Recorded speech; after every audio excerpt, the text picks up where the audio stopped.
Pak Zakir, ini Ya. kalau di layar ya kami melihat sepertinya agak tidak mungkin menembus medan yang begitu berat begitu ya. Pemirsa, tim relawan dan kemanusiaan Fakultas Teknik Industri Makassar menyalurkan bantuan kepada korban gempa di lokasi terisolir di Kecamatan Ulu Munda, Kabupaten Majene, Sulawesi Barat.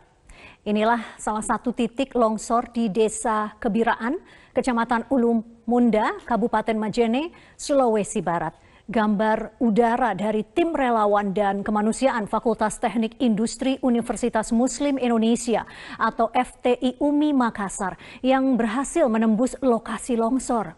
Tim relawan mengendarai sepeda motor untuk menembus lokasi terisolir yang berdekatan dengan pusat gempa magnitudo 6,2 yang mengguncang Sulawesi Barat. Di lokasi ini terdapat ribuan warga yang tersebar di 4 desa di Kecamatan Ulu Munda.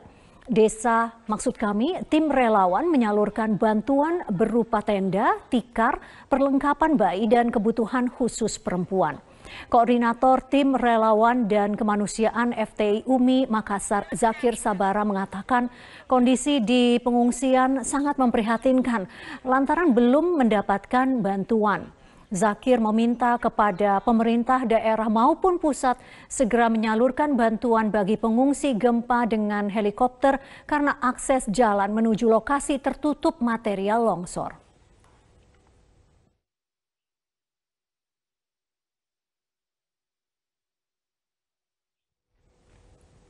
Untuk mengetahui seperti apa proses menuju wilayah terisolir yang terdampak gempa magnitudo 6,2, kita bergabung dengan Bapak Zakir melalui sambungan Zoom. Pak Zakir adalah Dekan Fakultas Teknik Industri Makassar sekaligus penanggung jawab Tim Relawan dan Bantuan Kemanusiaan FTI. Pak Zakir Sabara, Assalamualaikum. Waalaikumsalam warahmatullahi wabarakatuh. Izin buka masker Mbak Pipi. Oke, yang penting nggak ada orang ya, sekitar 2 meter begitu ya. Pak Zakir, kapan Anda mulai ekspedisi untuk menembus medan agar bisa mencapai para terdampak longsor? Para warga yang terdampak longsor maksud saya. Gini Mbak Pipi, jarak Makassar dengan Majene itu kurang lebih 300 km. Kejadian gempa bumi dengan skala 6,2 terjadi kurang lebih pukul 2.30 dini hari. Sehingga subuh hari setelah mendengar, tim relawan kami memang yang berposko di kampus sejak Maret karena mereka adalah relawan COVID. Itu langsung berkumpul. Cuma di Makassar pada saat itu terjadi hujan yang sangat lebat mulai subuh sampai malam. Sehingga kami langsung baru bisa berangkat jam 10 malam, tiba jam 6 pagi. Dan kebiasaan tim relawan sejak kami di Palu, sejak gempa di Palu, bahwa kami selalu mengkondisikan logistik di lokasi dekat bencana atau daerah-daerah dekat yang masih terbuka di dekat bencana agar perputaran ekonomi juga terjadi. Kami masuk langsung memperhatikan di mana titik gempa yang disampaikan dirilis oleh BMKG. Ternyata titik gempa ada di pegunungan Malunda dan Ulu Manda. Sehingga kami mengambil inisiatif, pengalaman kita setiap menghadapi bencana bahwa kebutuhan mendesak ketika gempa adalah kebutuhan papan, tenda, tikar, selimut, kebutuhan bayi, kebutuhan khusus perempuan, itu yang penting. Sehingga itu yang kami adakan di Kota Majene langsung ke Ulu Manda. Begitu sampai kami di Ulu Manda, kami mendapat kabar dari anak muda. Anak-anak muda di sana sangat hebat, aware sekali, menyampaikan, Pak, di desa di dalam ada 6 desa yang terisolasi karena berbagai tempat longsor. Maka kami menyelesaikan bantuan di sepanjang provinsi poros negara. Setelah itu kami segera kembali ke Majene mengkonsolidasi bantuan. Hari Minggu pagi kami berusaha tembus ke 6 desa. Baik. Itu desa pertama tembus, desa kedua Pak Zakir, ini kalau di layar ya kami melihat sepertinya agak tidak mungkin menembus medan yang begitu berat begitu ya. Apa yang paling Anda ingat perjuangan Anda dan tim relawan pada saat harus menembus medan yang begitu berat?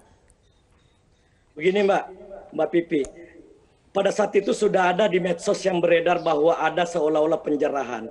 Sesungguhnya setelah kami masuk bukan penjarahan, Mbak. Ternyata orang-orang dari gunung yang sudah 2 hari terjebak itu turun ke pinggir jalan meminta bantuan, sementara bantuan melewati jalan poros. Mungkin yang membawa bantuan juga tidak mengetahui bahwa di dalam itu lebih banyak korban dibanding bantuan yang akan diarahkan ke Kota Mamuju. Jadi sehingga saya melihatnya bahwa kita harus masuk. Kita harus masuk, apapun yang kita berikan, kita harus masuk. Sehingga kita naik kendaraan, begitu dapat daerah longsor, maka kita berusaha untuk bagaimana melewati longsor ini.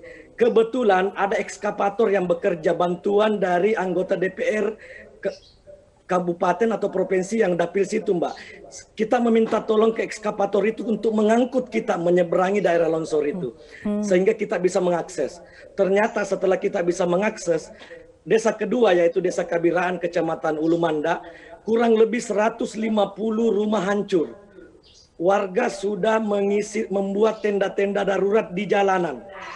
Kami berusaha lagi tembus masuk ke dusun terakhir. Ternyata di dusun terakhir juga ada longsor yang besar. Masyarakat melarang kami untuk tembus ke desa ketiga karena tanah di gunung itu labil dan batu-batunya besar, Mbak.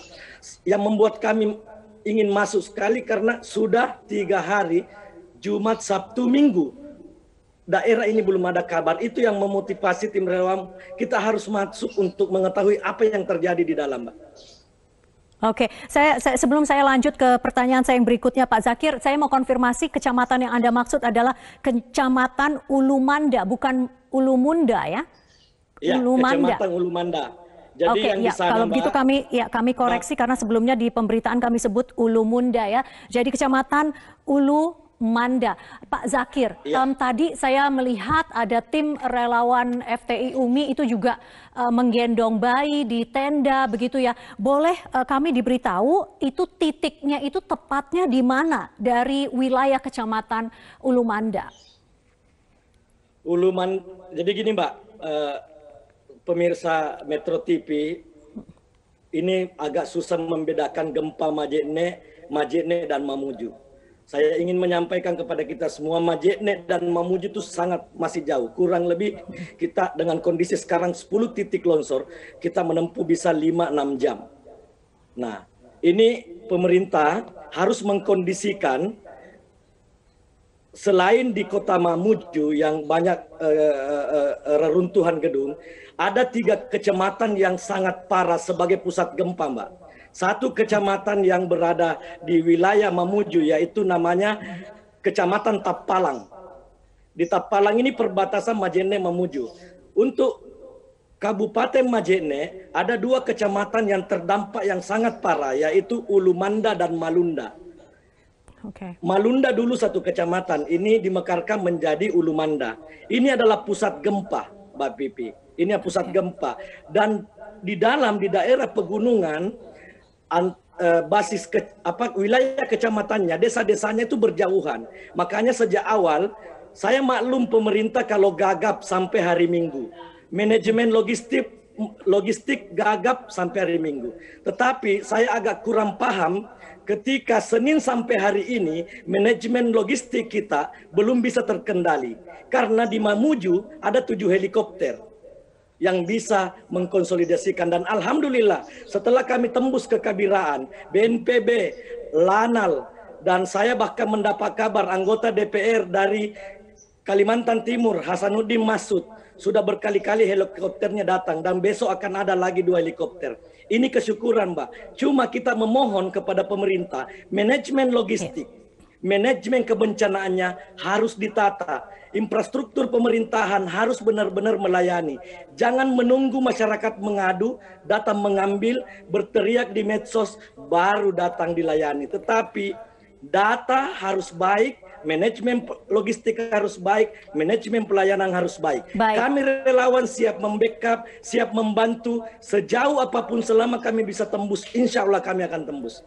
Pak Zakir Sabara, apa yang tadi Anda sampaikan dan gambar yang kami tayangkan mudah-mudahan jadi catatan penting untuk segera memberikan bantuan ke daerah terdampak yang saat ini benar-benar mendesak untuk diberikan bantuan. Terima kasih Pak Zakir, mohon jaga kesehatan dan keselamatan Anda. Selamat beraktivitas kembali Pak Zakir. Terima kasih Mbak Pipi, terima kasih Metro TV.